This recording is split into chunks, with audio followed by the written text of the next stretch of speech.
Hello everyone. Episode के start में हम देखते कि युआंशा जीशी से बोलती है, अगर मैंने इस कंपनी में जॉब के लिए अप्लाई नहीं किया होता तो उसने बीच के पास एक होम स्टे बनाया होता जहाँ पर वो सुबह सनराइज देखती और शाम को सनसेट देखती। ऐसे जिंदगी को सोचकर कितना अच्छा लगता है। जीशी कहते हैं हाँ अच्छा लगता है, बस एक चीज की कमी है, तुमने मुझे इसके अंदर इंक्लूड ही नहीं किया। युआंशा बोलती है कि तुम ही तो मेरे सनराइज हो और तुम्हारा ही तो मैं वेट करती हूँ, चाहे कितना भी टाइम लगे। जीशी बोलता है कि मैं तुम्हें इतना वेट नहीं करने दूंगा। युआंश अपने मन में सोचते है कि क्या अब सारे डेंजर खत्म हो गए हैं। तभी जीशी के पास फ्यूचर वाली युआंशा की कॉल आती है जिसमें वो बताते हैं कि हम सब ठीक है, हम लोग बहुत अच्छी लाइफ जी रहे हैं। वो बताते हैं कि अभी हमने तुम्हें ये फोन डिस्ट्रॉय करने के लिए फोन किया है, सब इस फोन की वजह से शुरू हुआ है। अगर इसे डिस्ट्रॉय नहीं किया गया तो तीसरा मिस्टर शी सामने आ सकता है।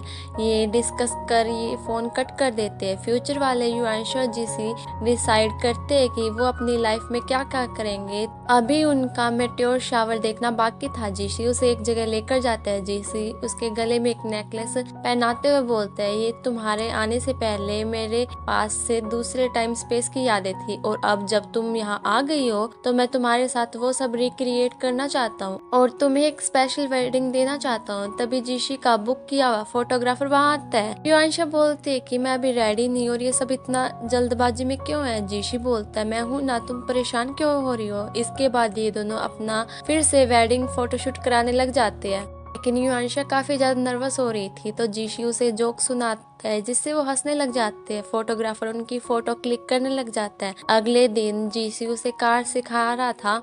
युआंशा अपनी कार को टर्न कर रही थी, बहुत तेज से एक कार उनकी तरफ आ जाती है जिस कार में शीलिन बैठी थी और उनकी कार का एक्सीडेंट हो जाता है। दिन दोबारा से 2024 में आता है जहां पर जीशी युआंशा को बताता है कि मिस्टर शी की डेथ हो गई है और उस टाइम पर जो मेरे फादर की डेथ हुई थी वो हार्ट अटैक की वजह से हुई थी। हालांकि ये भी सच है कि उसने उनकी मेडिसिन को फेंक दिया था। एक बात काफी स्ट्रेंज है कि जब से वो जेल में गया तब से शीलिन उससे मिलने के लिए नहीं गई। युआंशा कहते हैं कि शीलिन हमेशा से ऐसा करती है कि जो अलग होता है। जीशी को शीलिन का कॉल आता है जिससे पता चलता है कि वो कल अब्रॉड जाने वाले है, इसलिए अगले दिन ये दोनों उससे मिलने के लिए जाते हैं जहाँ पर वो उन दोनों को थैंक्स करती है क्योंकि अब उसके पास पेशेंट की हैरेसमेंट की कॉल नहीं आती। ये सुनकर वो बताते हैं कि उसने सुसाइड कर ली, उसकी डेथ हो गई है और उसके घर में तुम्हारे फोटोज और कॉन्सर्ट के टिकट थे। इसलिए जीशी उससे पूछते हैं कि क्या तुम्हें कभी ऐसा लगा कि वो तुम्हें पसंद करता है। ये सुनकर शीलिन कहती है कि ऐसा पॉसिबल ही नहीं है, मैं उससे कभी मिली ही नहीं हूँ। सैड होकर वो कहने लगती है कि मुझे पता है तुम मेरे डैड की वजह से मुझ पर शक कर रहे हो, लेकिन तुम तो जानते हो ना मैं तुम्हें कभी भी हर्ट नहीं कर सकती। तभी युआंशा फ्यूचर जीशी का कॉल अटेंड करने के लिए बाहर जाते हैं जहाँ पर वो उसे बताते हैं कि वो अभी फोन को डिस्ट्रॉय नहीं कर सकते और ये सब कुछ शीलिन ने किया है। तभी युआंशा को पुरानी बात याद आती है कि पेशेंट किसी को बचाना चाहता था और शायद वो शीलिन है। इसलिए वो फ्यूचर जीशी से कहती है कि मुझे समझ में आ गया आज मुझे क्या करना है। तभी वो उसे एडवाइस करते हैं कि प्रेजेंट वाले जीशी को कहना तुम अच्छे कोच नहीं हो, तुम्हें मुझे ड्राइविंग करना सिखाना नहीं चाहिए। युआंशा फोन लेकर जीशी के पास जाती है और कहती है कि ये गलती से मुझसे गिर गया। जीशी फोन लेकर कहते हैं कि वैसे भी हम इसे डिस्ट्रॉय करने वाले तो कल मैं इसे कंपनी में हैंडल कर लूंगा। ये देखकर शीलिन थोड़ी सी शॉक हो जाती है और फिर से पैकिंग करने लग जाती है। जिसके बाद जीशी के पूछने पर युआंशा उसे बताती है कि जब मैं तुम्हारे साथ मेन रोड पर ड्राइव कर रही थी तब दूसरी तरफ से शीलिन कार लेकर आ जाती है जिससे हमारा एक्सीडेंट हो जाती है, ऑन द स्पॉट मेरी डेथ हो गई। ये सब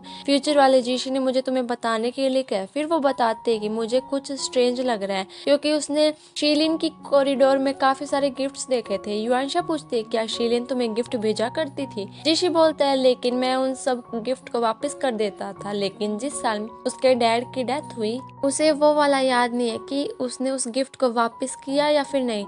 निंग और शिंग उसके फादर की चीजों में उस गिफ्ट को ढूंढने लग जाते हैं। जैसे वो उस गिफ्ट को ओपन करते हैं उसके अंदर एक लेटर था जिसमें लिखा था कि मेरी तरफ से सबसे अच्छा गिफ्ट। उसमें एक ब्रेसलेट था। युआंशा कहती है कि ये ब्रेसलेट तो उसने बनाया और उसने मिस्टर हान को दिया था तुम्हारे बर्थडे पर तुम्हें देने के लिए। मुझे समझ नहीं आ रहा ये ब्रेसलेट उसके पास कैसे आया। तो डॉक्टर शिन कहते हैं कि जब भी कोई मर्डर करता है तो वो विक्टिम के कोई चीज लेकर उसे ट्रॉफी की तरह कलेक्ट करता है। युआंशा बोलती है वो मिस्टर हैंक के साथ ऐसा क्यों करेगी। डॉक्टर शिन बोलते 2025 में वो जीशी के लिए युआनशा को मार रही है, तो उसी के लिए क्या पता उसने ऐसा किया हो। वो बोलते हैं कि उसने पहले भी ऐसे केस देखा हुआ है जहाँ लोग अपने क्रश के करीब आने के लिए पूरी फैमिली को मार देते हैं ताकि वो पर्सन सिर्फ उसी पर डिपेंड रह सके। वो ये भी बताता है कि जब शीलिन हॉस्पिटलाइज थी तो उसने उसका साइकोलॉजिकल इवैल्यूएशन किया था। उसने कहा था कि वो सेल्फ सर्टेन पर्सन है, वो कभी भी सुसाइड कमिट नहीं कर सकती। ऋषि बोलते हैं कि अगर ये सब उसी ने किया है तो वो काफी अच्छी निकली, उसने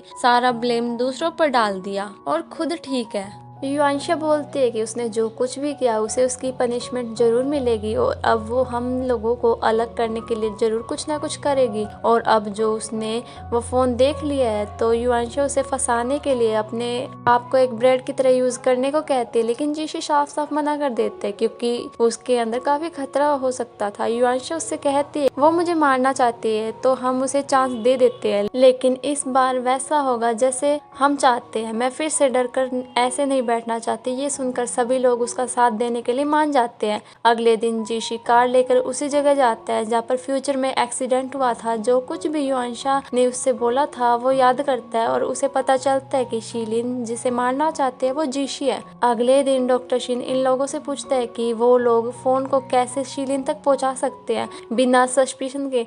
युआनशा बोलती है कि अगर उसे फोन चाहिए तो वो चैन से लेगी, जो कि जीशी की एडमिनिस्ट्रेटिव असिस्टेंट है। उसे याद आता है कि चैन शीलिन की बहुत बड़ी फैन है जो कि उसे पूरी तरीके से सपोर्ट करती है। जब शीलिन हॉस्पिटलाइज थी तब चैन ने उसके लिए फ्लावर भी भेजे थे। वो फ्यूचर जीशी को उनके साथ कोऑपरेट करने के लिए बोलती है और उसे अपना सारा प्लान बताते हुए कहती है तुम्हें सिर्फ शीलिन को ये बात बतानी है कि मेरी डेथ होने वाली है। पर जब वो उनका साथ देने के लिए मना करता है क्योंकि उसके अंदर युआनशा के लिए बहुत ज्यादा खतरा था, तो जीशी उससे कहता है कि मुझे पता है तुम्हारा सबसे बड़ा रिग्रेट क्या है और मैं ये बिल्कुल भी नहीं होने दूंगा, जहाँ पर वो इनडायरेक्टली अश्योर करता है कि वो युआनशा को कुछ नहीं होने देगा। अगले दिन जब युआनशा ऑफिस के अंदर जाते हैं तो वो जानबूझकर चैन के सामने एक फाइल लॉकर के अंदर रखती है ताकि वो उसका पासवर्ड देख सके। फिर जब वो अपने कैबिन में नहीं होती तो चैन उस फोन को लेकर शीलिन को दे देती है। तभी उनके पास फ्यूचर जीशी का कॉल आता है। वो उसकी बात बिना सुने बोलने लग जाता है कि तुम्हारा फ्यूचर अभी चेंज नहीं हुआ है, तुम्हारी डेथ 31 दिसंबर को लेक साइड होटल पर होगी, तुम्हें कोल्ड स्टोरेज के अंदर लॉक कर दिया जाएगा। उस वक्त मैं शीलिन को प्रपोज कर रहा हूँ मिस्टर शी के क्राइम एविडेंस के लिए, और जब तुम मुझसे मिलने के लिए आ रही होगी तब शीलिन तुम्हें कोल्ड स्टोरेज के अंदर बंद करके मार देगी। ये सुनकर शीलिन बोलती है कि ये डेथ मुझे काफी अच्छी लगी और मैं तुम्हें डेफिनेटली परफेक्ट वेडिंग दूंगी। हम दोबारा से फ्यूचर वाले जीशी को देखते हैं। जिस दिन एक्सीडेंट हुआ था उस दिन की डैश कैम की रिकॉर्डिंग देख रहा था। तभी डॉक्टर शिन उसके पास आकर बोलते हैं कि वो अपने आप को इस तरह टॉर्चर नहीं कर सकता और उसे समझाता है कि जैसे तुम युआनशा को प्रोटेक्ट करना चाहते हो वैसे वो तुम्हें प्रोटेक्ट करना चाहती थी। अब फ्यूचर वाले जीशी को पता चलता है कि शीलिन उसे मारना चाहती है। प्रेजेंट में आता है। जीशी डॉक्टर शिन से पूछने लगता है कि मैं युआनशा को कैसे प्रपोज करूं। डॉक्टर शिन पूछते हैं कि क्या तुम इस बात के लिए सीरियस हो, तुम दोनों को एक साथ आए हो सिर्फ कुछ महीने हुए, ये कुछ ज्यादा जल्दी नहीं हो रहा। जीशी बोलता है कि युआनशा के साथ मेरा टाइम एक काउंटडाउन की तरह हो गया है, मैं उसे एक अच्छी तरह से प्रपोज करना चाहता हूँ। डॉक्टर शिन पूछने लगता है कि क्या युआनशा एग्री करेगी क्योंकि उसका फ्यूचर अनसर्टेन है। जीशी बोलता है कि ये प्रपोजल सिर्फ मेरी सेंस ऑफ सिक्योरिटी देने के लिए, चाहे वो हाँ बोले या फिर ना, इसलिए डॉक्टर शिन उसकी मदद करने के लिए मान जाता है। जिसके बाद निंग और शिंग प्रपोजल के लिए डेकोरेशन करने लग जाते हैं। जीशी जब अपने घर के बाहर युआनशा का वेट कर रहा होता है तभी युआनशा वहाँ पर आकर उसे मैरिज के लिए प्रपोज कर देती है। ये सुनकर वो हैरान हो जाता है। युआनशा बोलती है मुझे पता है कि ये जगह प्रपोजल के लिए ठीक नहीं है। जीशी की आंखों में आंसू आ जाते हैं। वो बोलता है कि मेरी गर्लफ्रेंड ग्रेट है, मैं जो कुछ भी करना चाहता हूँ वो मुझसे पहले ही कर देती है। फिर वो फॉर्मली प्रपोज करती है कि अगर तुम फ्यूचर में विडो होगे तो क्या तुम्हें मुझसे शादी करने का रिग्रेट होगा। तो जीशी पूछती है क्या तुम्हें रिग्रेट होगा, तो युआनशा मना कर देती है। जीशी बोलता है कि मुझे भी रिग्रेट नहीं होगा। तभी जीशी युआनशा के लिए जो रिंग लेकर आया था वो उसे पहना देता है। फिर दोनों एक दूसरे को किस करते हैं और यहीं पर ये पार्ट खत्म होता है। मिलते हैं नेक्स्ट पार्ट में।